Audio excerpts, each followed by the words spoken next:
अपराधियों के साथ, माफियाओं के साथ, दबंगों के साथ क्या करती है ये पूरा देश जानता है।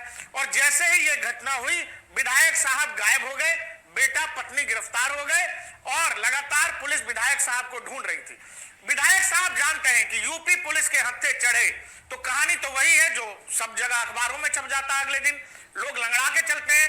आप विधायक हैं, सांसद हैं या कुछ भी हैं, आप पर आपराधिक मामला है, आप दबंगई करते हैं तो उत्तर प्रदेश पुलिस का इलाज एक ही है जिससे सब खौफ खाते हैं। और वही खौफ जो है आज विधायक साहब अचानक न्यायालय में प्रकट हो गए वकीलों की फौज के साथ और भागते और खाली पांव थे, भागते हुए गए कि मुझे बचा लीजिए, मैं आत्मसमर्पण कर रहा हूं, मैं सरेंडर कर रहा हूं, पुलिस को ढूंढने की कोई जरूरत नहीं है।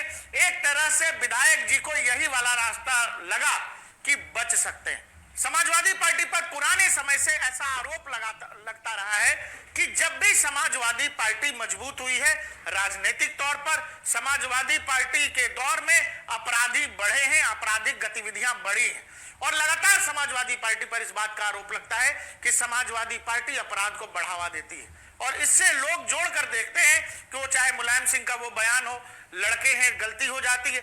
अभी अखिलेश यादव ने कह दिया कि डीएनए की जांच होनी चाहिए। और जब से आप देखिए, एक संयोग कह लीजिए या यूं ही जो कुछ हो रहा है बस क्या ऐसे ही हो रहा है।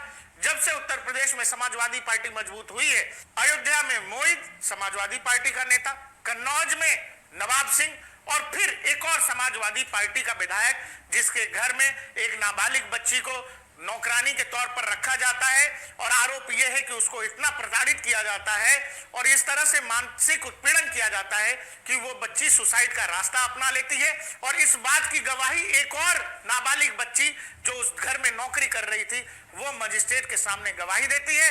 और इस कानून का खौफ ऐसा उत्तर प्रदेश में योगी सरकार में पुलिस का कि विधायक हैं, अभी मतलब समाजवादी पार्टी के विधायक हैं, विधायक साहब भागते हुए गए हैं। जिस समाजवादी पार्टी पर अपनी सरकार रहते तरह तरह के आरोप लगते रहे, उस समाजवादी पार्टी के दबंग विधायक नदीम बेग भागते हुए कोर्ट के सामने जाते हैं और आत्मसमर्पण करते हैं। यही है जो उत्तर प्रदेश पुलिस की छवि पूरे देश में अलग बनाती है और बाबा योगी आदित्यनाथ के कानून वाले मॉडल की पूरे देश में सराहना होती है। आप विधायक हैं, सांसद हैं, चाहे जो भी हैं, अगर आपको थोड़ा सा भी आपसे कोई गलती हुई है और आपने अपराध किया है और ये आप जानते हैं तो भागिए मत, आत्मसमर्पण कर दीजिए, क्योंकि पुलिस से जितना भागेंगे पुलिस सजा भी उसी हिसाब से दे रही है। हमारे पीछे जो तस्वीर है वो तस्वीर है सपा विधायक जाहिद बेग की। जाहिद बेग भदोही से सपा के विधायक हैं और आज भागते दौड़ते हांफते फूली हुई सांस के साथ अचानक कोर्ट में प्रकट हो गए और कहा, माई बाप मैं सरेंडर कर रहा हूं। और सरेंडर किस लिए? क्योंकि फरार चल रहे थे। फरार क्यों चल रहे थे?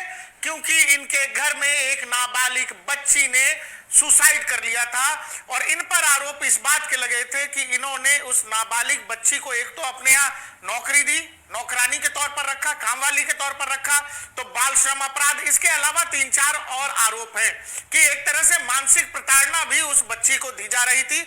और उससे प्रताड़ित होकर 8 सितंबर के दिन उस लड़की ने, नाबालिग बच्ची ने खुद को फांसी लगा लिया। उसके बाद से उत्तर प्रदेश पुलिस ने जाहिद बेग के बेटे नईम बेग को गिरफ्तार कर लिया था और लगातार खोजबीन चल रही थी विधायक साहब की और इनकी पत्नी की। तो बाद में पत्नी भी गिरफ्तार हुई।